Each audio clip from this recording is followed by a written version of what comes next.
Hey guys, I'm Jennifer. Today in my kitchen we are making creamy, cheesy, twice baked potatoes. These are one of my favorite side dishes. I'm making barbecue tonight, and so I wanted to show you guys something delicious to go along with that. And really these twice baked potatoes are perfect to go along with just about anything. These come together fairly quickly. I'm going to bake them, but I'm going to show you an even faster way if you want to microwave them.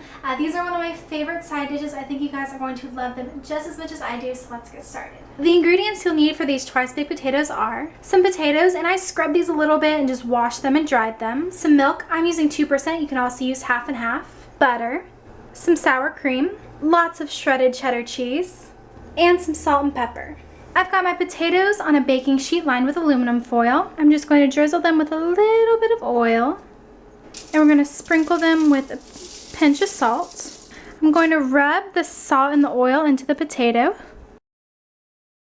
Now we're just going to poke some holes into each potato. This is just to make sure that our potatoes do not explode in the oven. Now your second, quicker option is to microwave the potatoes. There's really not much of a difference in taste. All you'll do to microwave the potatoes is put them on a microwave-safe plate.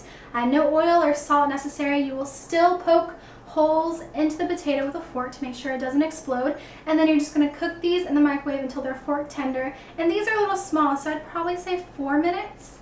But we're going to bake these because I'm a glutton for punishment and I love taking really long times to do things. So these are going into the oven, 350 degrees. We're going to bake them until they're just about fork tender. And like I said, these are a little small, so I'm probably going to bake them for 40 minutes.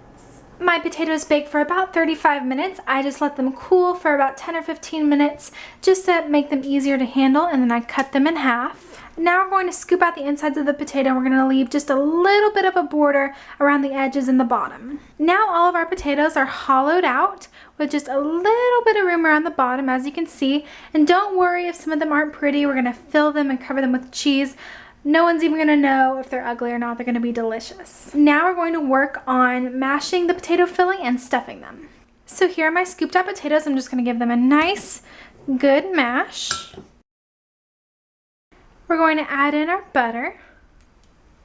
We're going to give that a quick whisk, just sort of mashing and whisking at the same time.